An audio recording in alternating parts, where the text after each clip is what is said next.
Hi, first graders, welcome back. We just read chapters 1 and 2. I'm going to read chapter 3 and 4 in this video here.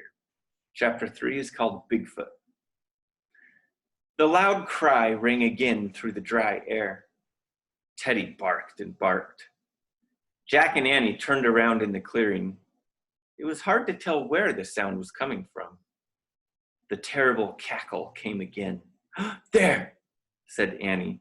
She pointed at a bird in a gum tree.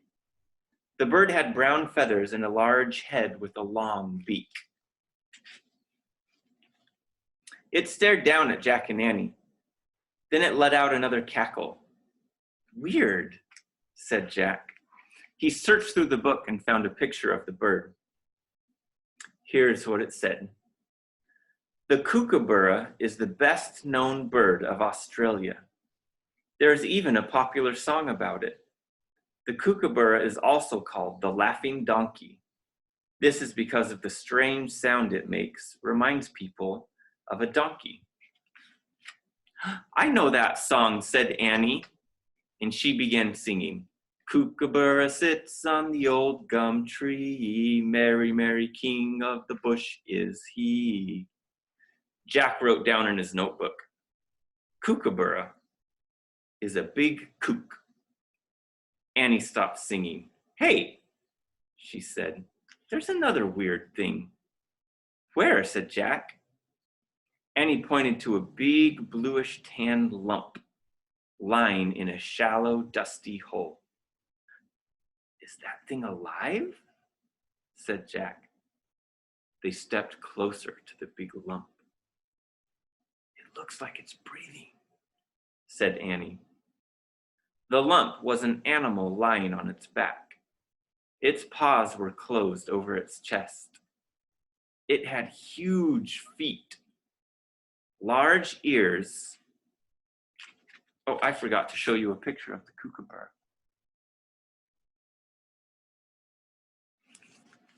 It had huge feet, large ears, a face like a deer's, and a very long tail. It also had a very fat stomach. Just then, a small head poked out of its stomach. "Whoa," said Jack. "Oh, wow, it's a kangaroo with her baby in her pouch," said Annie. Here's a picture.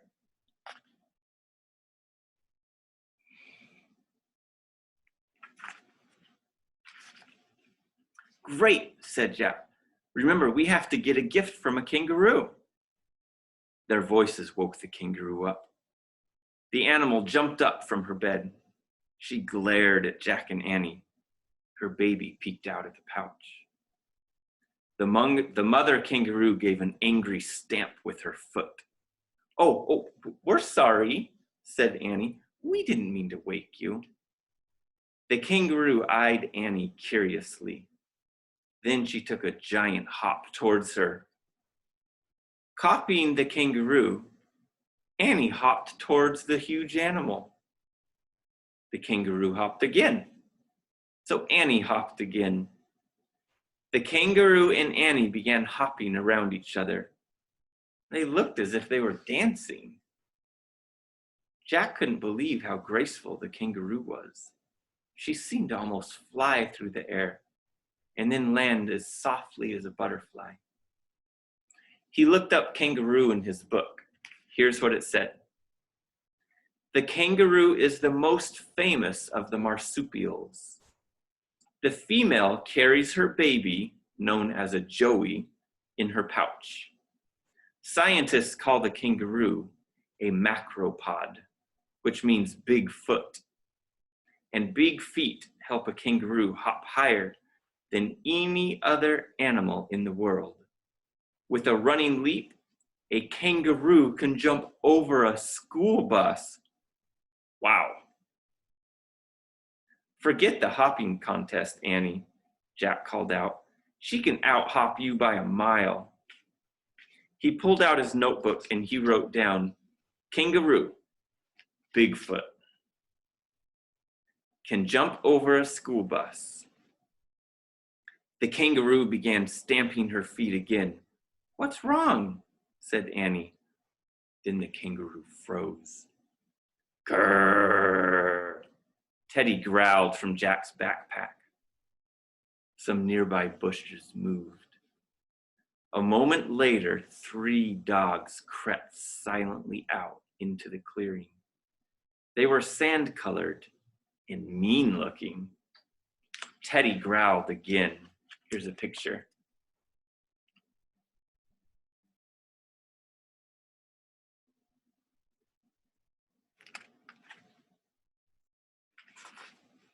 But the dogs kept creeping towards the kangaroo and Jack and Annie.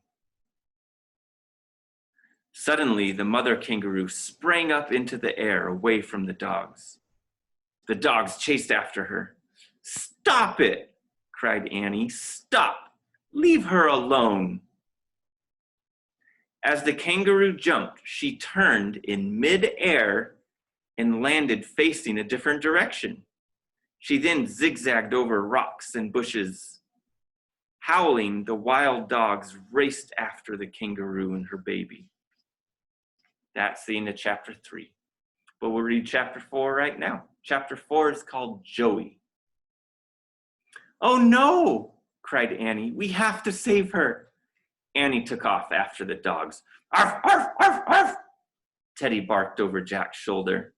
Jack ran after Annie with the book under his arm. He ran over the dry, cracked ground, past scrubby bushes and scattered gum trees. Jack kept his eye on Annie, running ahead of him. He saw her stop suddenly. She turned around and dropped to her knees. "What happened?" Jack shouted. "Come look," said Annie. Jack reached Annie. Beside her in the grass was the baby kangaroo. It was trembling. "Don't be scared," Annie was saying. Then she looked at Jack. "Where's his mom? Why did she drop him?" "I don't know," said Jack. He put his pack on the ground and opened the Australia book. Teddy jumped out of the pack. The little dog tried to sniff the baby kangaroo. "Don't scare him, Teddy," Annie said. Teddy sat back and watched politely. Here's a picture.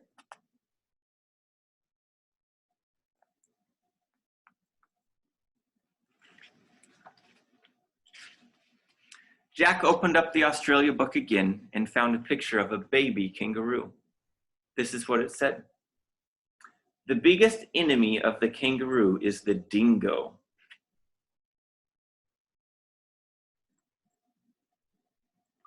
The wild dog of Australia.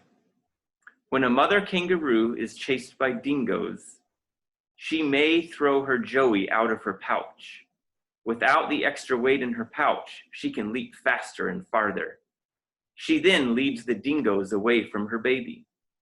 If she escapes the dingoes, then she returns to the Joey, which is the baby." Okay, so I was wrong, boys and girls. Dingoes at dinner time? Dingoes is not another name for kangaroo. Dingoes is a name for the wild dogs that live in Australia.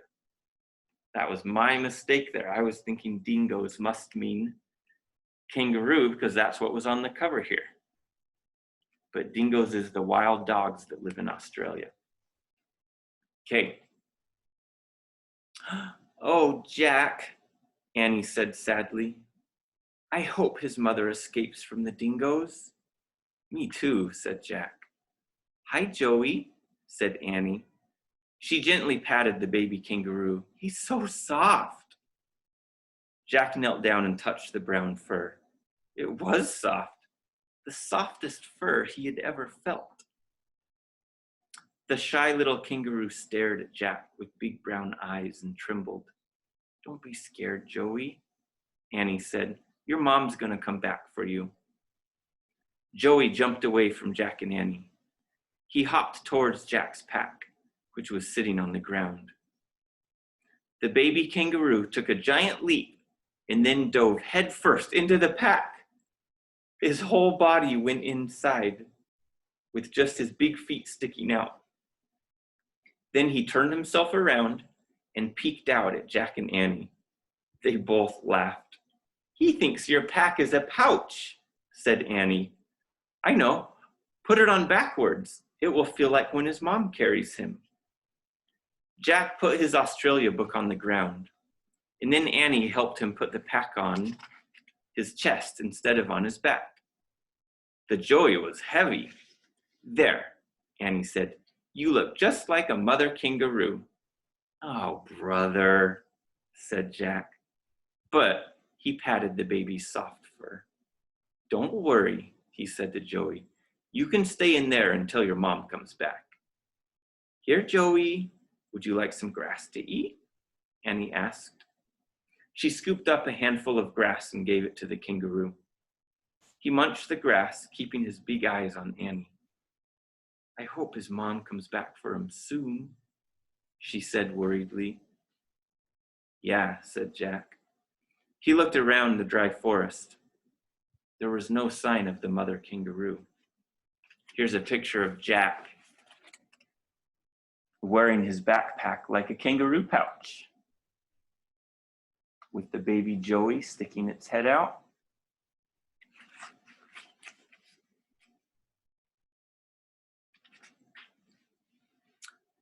But Jack did see something else. "Look," he said to Annie.